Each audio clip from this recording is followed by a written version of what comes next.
Fuel यानी कि ethanol 20 fuel आपकी कार को खराब कर रहा है? पेट्रोल में इथेनॉल मिलाने से माइलेज और परफॉर्मेंस में गिरावट आ रही है या आपके इंजन के पार्ट्स खराब हो रहे हैं? ये सवाल आज हर कोई पूछ रहा है और यही सवाल जनता की आवाज बनकर केंद्र सरकार के रोड, ट्रांसपोर्ट और हाईवे मिनिस्ट्री के साथ साथ पेट्रोलियम मंत्रालय के सामने एक बड़ा सवाल खड़ा कर रहे हैं। साथ ही साथ इसको लेकर विवाद भी हो रहा है। सोशल मीडिया पर तरह तरह की टिप्पणियां वायरल हैं। मामला राजनीतिक गलियारों से होते हुए कोर्ट तक पहुंच गया है और इस बारे में आगे क्या कुछ होगा, आगे मैं आपको विस्तार से बताती हूं।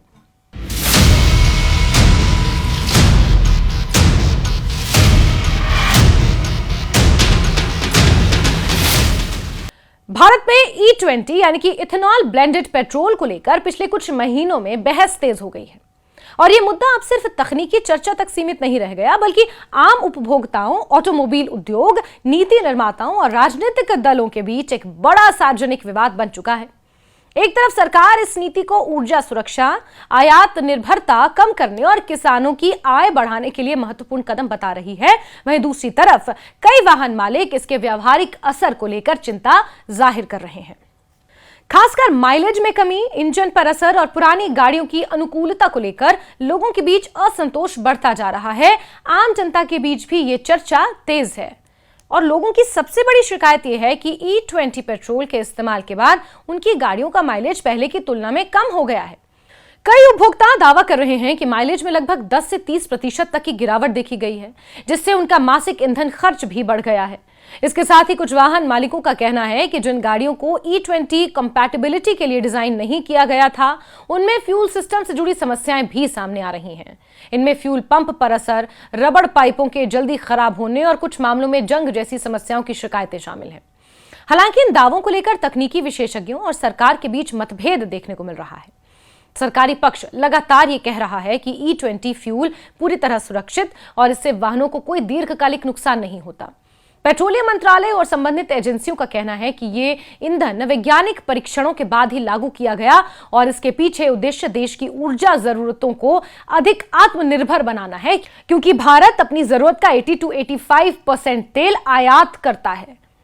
सरकार यह भी दावा करती है कि automotive research association of India यानी कि ARAI द्वारा किए गए परीक्षणों में पुरानी और नई दोनों तरह की गाड़ियों पर लंबी दूरी तक परीक्षण किया गया और किसी बड़े इंजन फेल्यूर की पुष्टि नहीं हुई। इस मुद्दे पर राजनीतिक बहस भी तेज हो गई है। विपक्षी दलों, खासकर कांग्रेस ने सरकार पर आरोप लगाया है कि E20 नीति को बिना पर्याप्त सार्वजनिक चर्चा और प्रभाव मूल्यांकन के लागू कर दिया गया। विपक्ष का कहना है कि करोड़ों वाहन मालिकों को इस बदलाव के लिए पूरी तरह तैयार नहीं किया गया, जिससे वो आर्थिक बोझ और तकनीकी समस्याओं का सामना कर रहे हैं। दूसरी ओर सरकार का तर्क है कि ये नीति लंबे समय से चरणबद्ध तरीके से लागू की जा रही थी और इसके बारे में जागरूकता अभियान भी चलाए गए थे। ये विवाद अब अदालत तक भी पहुंच गया है, जहां नीति और वैधता और इसके प्रभावों को लेकर सवाल उठाए जा रहे हैं। हालांकि सरकार का पक्ष है कि यह निर्णय राष्ट्रीय ऊर्जा सुरक्षा के व्यापक हित में लिया गया है। सरकार का दावा है कि भारत की कच्चे तेल पर निर्भरता को कम करने के लिए इथेनॉल ब्लेंडेड पेट्रोल एक महत्वपूर्ण रणनीति है, जिससे विदेशी मुद्रा की बचत होगी और वैश्विक बाजार में तेल कीमतों के उतार चढ़ाव से देश की अर्थव्यवस्था को सुरक्षा मिलती है। सरकार यह भी तर्क देती है कि इस नीति से किसानों को सीधा लाभ मिला है, खासकर गन्ना और मक्का उत्पादकों को। इथेनॉल उत्पादन के लिए कृषि उत्पादों की मांग बढ़ने से ग्रामीण अर्थव्यवस्था को मजबूती मिली है। आधिकारिक आंकड़ों के अनुसार इथेनॉल ब्लेंडिंग प्रोग्राम के कारण देश ने बड़ी मात्रा में विदेशी मुद्रा की बचत की है और कच्चे तेल के आयात में भी उल्लेखनीय कमी आई है। इसके साथ ही कार्बन उत्सर्जन में भी कमी दर्ज की गई है, जिसे पर्यावरणीय दृष्टि से एक सकारात्मक कदम माना जा रहा है। भारत में इथेनॉल ब्लेंडिंग का इतिहास भी काफी लंबा रहा है। इसकी शुरुआती वर्षों में छोटे स्तर पर 5% मिश्रण से हुई थी, जो धीरे धीरे बढ़ते हुए 20% तक पहुंच गई। सरकार का लक्ष्य आने वाले वर्षों में इसे और आगे बढ़ाने का है। कई विशेषज्ञों का मानना है कि भविष्य में E30 और E85 और यहां तक कि फ्लेक्स फ्यूल आधारित तकनीक का विस्तार किया जा सकता है, जिससे वाहन पूरी तरह वैकल्पिक ईंधन पर चल सकेंगे। हाल ही के समय में ऑटोमोबाइल कंपनियों ने भी इस दिशा में कदम बढ़ाए हैं। कुछ कंपनियों ने फ्लेक्स फ्यूल आधारित वाहनों के मॉडल पेश किए हैं, जो अधिक इथेनॉल मिश्रण वाले ईंधन पर चल सकते हैं। ऐसे वाहन 85% तक इथेनॉल मिश्रण पर भी काम करने में सक्षम बताए जा रहे हैं। इसके अलावा कई जगहों पर E85 फ्यूल की उपलब्धता भी शुरू हो चुकी है, जिससे इस तकनीक की दिशा में बदलाव के संकेत मिलते हैं।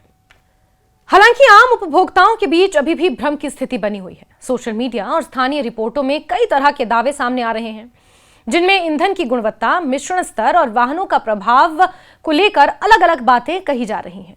कुछ मामलों में तो गलत जानकारी भी फैलाई जा रही है, जिससे लोगों में चिंता और ज्यादा बढ़ गई है। सरकार और संबंधित मंत्रालय लगातार ये स्पष्ट करने की कोशिश कर रहे हैं कि E20 फ्यूल में किसी प्रकार की मिलावट या हानिकारक तत्व नहीं है और ये निर्धारित मानकों के अनुसार ही बाजार में उपलब्ध कराया जा रहा है। दूसरी ओर विशेषज्ञ ये भी मानते हैं कि तकनीकी रूप से इथेनॉल का उपयोग इंजन के प्रदर्शन को प्रभावित कर सकता है, खासकर उन वाहनों में जो इसके लिए डिजाइन नहीं किए गए हैं। इथेनॉल की ऊर्जा घनता पेट्रोल की तुलना में कम होती है, जिससे माइलेज में थोड़ी गिरावट आना स्वाभाविक माना जाता है। हालांकि आधुनिक इंजन तकनीक में इसे काफी हद तक संतुलित किया जा सकता है। इस पूरे विवाद के बीच नीति निर्माताओं के सामने चुनौती यह है कि पर्यावरणीय और आर्थिक लाभों को उपभोक्ताओं की व्यवहारिक चिंताओं के साथ कैसे संतुलित करें। सरकार का मानना है कि दीर्घकाल में ये नीति देश के लिए फायदेमंद साबित होगी, जबकि उपभोक्ता वर्ग तत्काल प्रभावों को लेकर अधिक चिंतित है। निष्कर्ष रूप में देखा जाए तो E20 फ्यूल विवाद भारत में ऊर्जा नीति के एक महत्वपूर्ण संक्रमण काल को दर्शाता है।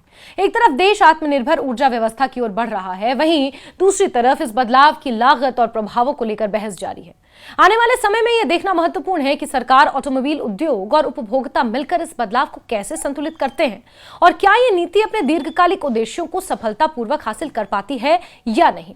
लेकिन आज का दिन महत्वपूर्ण है क्योंकि इस पूरे मुद्दे पर सरकार एक प्रेस कॉन्फ्रेंस करने वाली है, जिस पर सभी की निगाहें टिकी हुई हैं। बहुत सारे संशय हैं, बहुत सारे विवाद हैं, बहुत सारी स्पेकुलेशंस हैं E20 पेट्रोल को लेकर, और उम्मीद ये की जा रही है कि इस प्रेस कॉन्फ्रेंस में इन सारे तमाम सवालों का, सोशल मीडिया पर वायरल हो रही वीडियोस का, सोशल मीडिया पर वायरल हो रही डिस्कशंस का जवाब इस प्रेस कॉन्फ्रेंस के जरिए मिल पाए, जिस पर सभी की निगाहें टिकी हुई हैं।